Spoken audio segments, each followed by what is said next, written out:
রাখতে পরীক্ষা কেন্দ্রে আসার নির্দেশ এমনই। নকল লোকার জন্য নিশ্চয়ই ব্যবস্থা নেওয়া উচিত, কিন্তু যারা পরীক্ষা নিচ্ছেন টিচাররা তারাই তো ফটোকপি করে বাইরে কোশ্চেন পাঠিয়ে দিচ্ছেন, অ্যারেস্টও হয়েছে। তাদের হাতে ফোন কেন থাকছে? যেমন যারা পরীক্ষার্থী তাদের কষ্ট দেওয়া হচ্ছে, তাদেরও দেওয়া উচিত। আর নিশ্চয়ই যেটা মনে হবে, কারণ প্রত্যেকবারই এখন প্রশ্ন ফাঁস হয়ে যায়, পরীক্ষায় প্রশ্ন ওঠে, পরীক্ষা ক্যান্সেল হয়ে যায়, তো সরকার চিন্তাভাবনা করে ব্যবস্থা নেওয়া উচিত।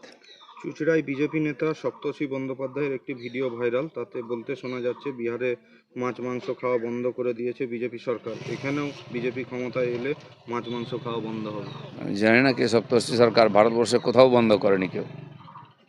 কাশির মতো কিছু ধার্মিক শহরে কেবল উৎসবের সময় বন্ধ থাকে, হিন্দু উৎসবের সময়। বাকি ভারতবর্ষে কারো খাওয়া দাওয়ার উপরে কোনো রেস্ট্রিকশন ছিল না আগে, এখনও নেই, আগামী দিনেও কেউ করবে না।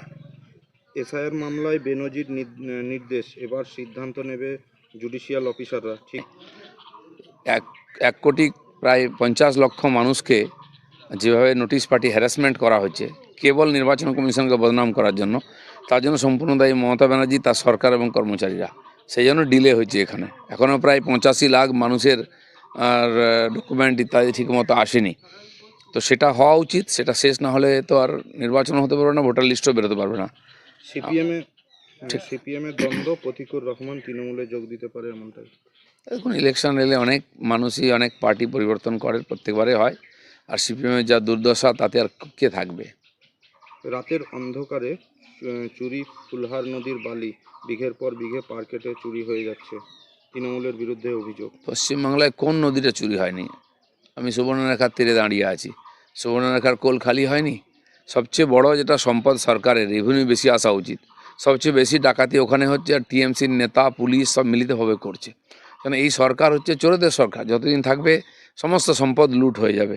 সরকারি জায়গা দখল করে ইটভাটা হচ্ছে, আবাস যোজনার বাড়ি হয়ে যাচ্ছে, অনুপ্রবেশকারীরা দখল করে বসে যাচ্ছে, সমস্ত নদীর বালি চুরি হয়ে যাচ্ছে, তো ব্যাপক পাথর চুরি হয়ে যাচ্ছে, কিছুই বাকি নেই, লুট শুরু হয়ে গেছে একদম। শিল্পের স্বপ্ন ভেঙে ডাম্পিং গ্রাউন্ড, কল্যাণীতে অ্যানালিটিক্যাল হাব প্রকল্প আজ অনিশ্চয়তার মুখে। মমতা ব্যানার্জি বিভিন্ন সময় বিভিন্ন প্রকল্প ঘোষণা করেছেন, কোনোটাই বাস্তবের মুখ দেখেনি। আর সেই পরম্পরা এখনও চলেছে, এখনও ঘোষণা করছেন, প্রতিশ্রুতি দিচ্ছেন। মানুষ 15 বছর বুঝে গেছে উনি এগুলো করতে পারেন না, উনি বন্ধ করতে পারেন। টাটাকে তাড়িয়েছেন, টাটা ফ্যাক্টরি বন্ধ করেছেন, ইনফোসিসের ওখানে এখনও পর্যন্ত কিছু হলো না, খালি ব্যানার লাগলো। প্রতিশ্রুতি দিয়ে 15 বছর চললো, সেখানে এবারের নির্বাচনটা তার বিদায়ের নির্বাচন হবে। পিছোতে পারে চূড়ান্ত ভোটার তালিকা প্রকাশ, নতুন করে সময় বাড়ানোর আবেদন করবেন সিইও। একের পর